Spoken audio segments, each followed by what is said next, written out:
スタジオ MAX2 DJ ワイヤレスヘッドホンをレビューしていこうと思います。かなり多機能なモデルになので、このヘッドホンは音楽鑑賞やったら Bluetooth、DJ とかギター演奏とか制作とかそういう場面では M2 の低遅延接。はい、皆様ごきげんよう、ギタリストのゆうきです。今回はこちらのワンオーディオから新しく出たスタジオ MAX2 DJ ワイヤレスヘッドホンをレビューしていこうと思います。こちらのヘッドホンは9ミリ秒の超低遅延 LDAC 対応、120時間持つバッテリー、あとは Bluetooth 有線専用トランスミッターを使った超低遅延接続、などなどね、かなり多機能なモデルになっております。ただこういう音楽系のヘッドホンってこれいっぱいあるスペックだけ見ても実際の使い心地ってそれじゃわからないですよね。特に私はギターを弾くので、今回は普通にこう音楽を聴くだけの用途ではなくて、ワイヤレスでギターの練習であったりとか音作りとかに実際に使えるのかっていうところを一緒に見ていこうと思います。特に今回はこうバーってただ普通に機能を羅列するとかなり膨大な量になるぐらい多機能で、細かいボタン操作であったりを全部説明するっていうよりかは、実際に音楽の用途で大事になってきそうな部分を中心に見ていきます。それではどうぞ。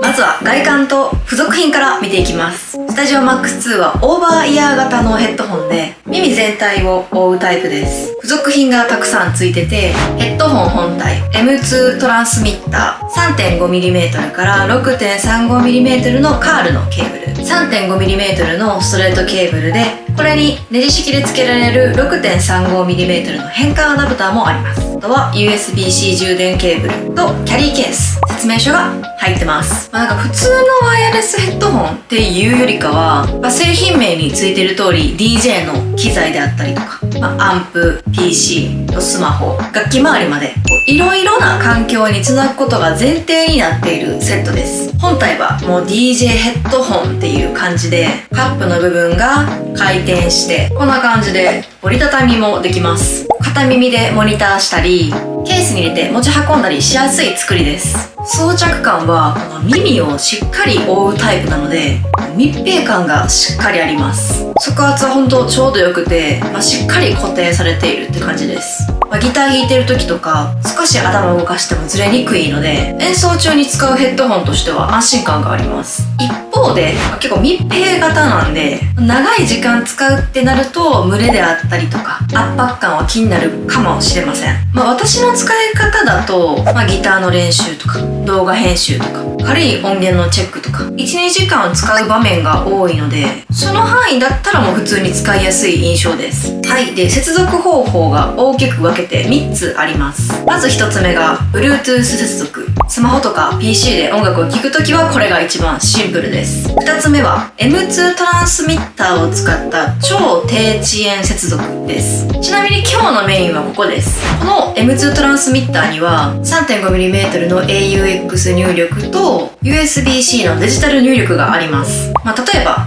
オーディオ機器からアンプ、マルチエフェクターの出力から 3.5mm で M2 に入れることもできるし、 PC から USB-C でデジタル接続をすることもできます。3.5mm と USB-C 一緒に使った時は USB-C が優先されます。3つ目が有線接続です。 6.35mm 側は DJ コントローラーとかミキサーとかアンプとか楽器系の機材向け。 3.5mm 側は PC、スマホ、タブレットなどに使いやすいです。有線はね、最も遅延が少ないし安定させたい時に使えます。なのでこのヘッドホンは音楽鑑賞やったら Bluetooth、DJ とかギター演奏とか制作とかそういう場面では M2 の低遅延接続、録音の本番であったりとか確実に遅延を避けたい時は有線接続っていう使い分け方が一番分かりやすいと思います。気になる M2 トランスミッターについて詳しく見ていきます。ヘッドホン側と低遅延モードで接続することができます。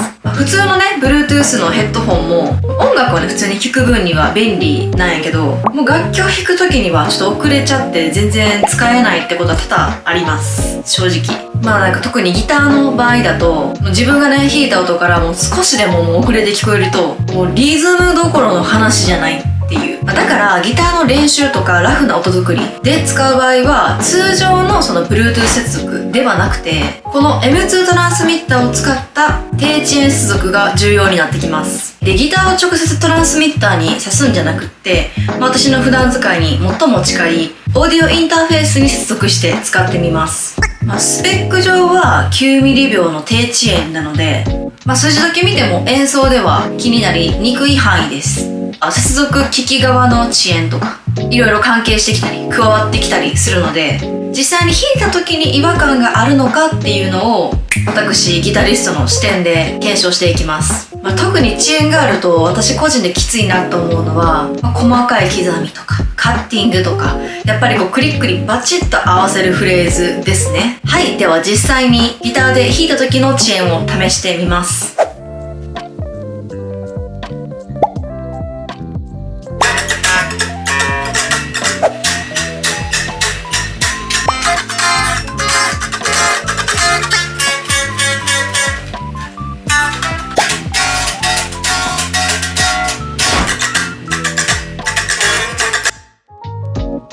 実際弾いてみた感じ、普通の Bluetooth でありがちな自分が弾いた後に音が後からついてくるみたいな感覚は少ないです。割と細かい刻みでも演奏中に気になってストレスになるみたいな遅れは感じないです。ただもちろんレコーディングの本番であったりとか、タイミングをシビアにしっかり取りたいっていう場面では私は有線を使うと思います。だけど普通のギターの練習であったりとかラフな音作りとか、ちょっとしたフレーズの確認であったりとかは結構現実的に使える印象です。ワイヤレスでここまで弾けるなら有線やめとくかなってなる人出てくると思います。ケーブルがねやっぱ1本ないだけでなんか引っかかったりとかヘッドに引っかかったりとか邪魔にならないので、そういう練習環境のストレスが一つ減ると思えば大きいメリットですよね。次は音質です。スタジオ MAX2 は DJ 向け、モニター向けの要素があるモデルなんですけれども、完全にミックス専用のフラットなヘッドフォンっていうよりかは普段の音楽鑑賞にも使いやすいモデルだと思います。低音の重量感がありつつ結構音の輪郭も見やすいです。なのでこうやって音楽を聴いていて楽しいタイプでありながらも、音をチェックしたりするような用途にも使いやすいです。でね、これ本体側で EQ モード切り替えれるようになってます。だから個人的には最終ミックスをこれだけで判断するっていうよりかは、普段使い、音楽鑑賞、練習、ラフな音源チェックをこの1台でバシッとまとめたい人にめちゃくちゃ合うと思います。しかもね LDAC にも対応してるんで、対応している Android 端末をお持ちの方だったら高音質再生ができます。ただ iPhone では基本的に LDAC 対応していませんので、そこはもう自分の環境に合わせて判断してください。はい、そして侮れないバッテリーです。でね、このバッテリーが Bluetooth 接続で最大120時間、ちょっと負荷のかかる低遅延モードでも最大60時間とされています。充電時間がこのヘッドホン側が約 2.5 時間、M2 トランスミッター側が約2時間です。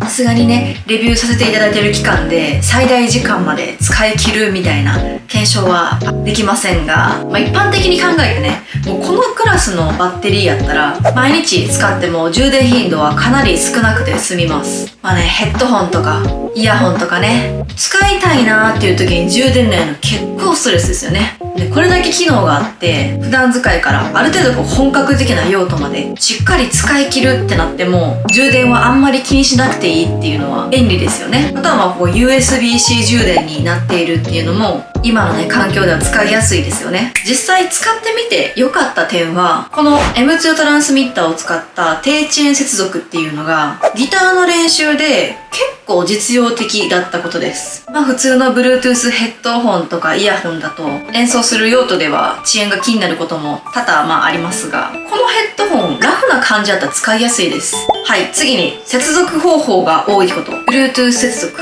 あと M2 トランスミッターを使った低遅延接続、あと有線接続で、この3つを使い分けられるので音楽を聴く、ギターを弾く、有線で安定させたいっていう様々な場面に対応しやすいです。最後にバッテリーが長い時間持つこと、これはやっぱり私的には侮れないです。普通に音楽鑑賞で Bluetooth で使うってなったら120時間ね、最大持つんで、やっぱこのね、安心感、日常の音楽鑑賞に最も必要なんじゃないですか。一方でね、気になった点としては、人によっては全然デメリットじゃないんですけど、むっちゃ機能多いんで、説明書を読む必要があります。むしろ逆にそこがデメリットなのっていうポジティブに受けて取ってもらっても大丈夫です。説明書が多言語とはいえど、はい、この裏表です。ヘッドホンではなかなか見ない大きさなんじゃない？線の種類も2種類ね、あるし、接続方法もそれなりに多いんで、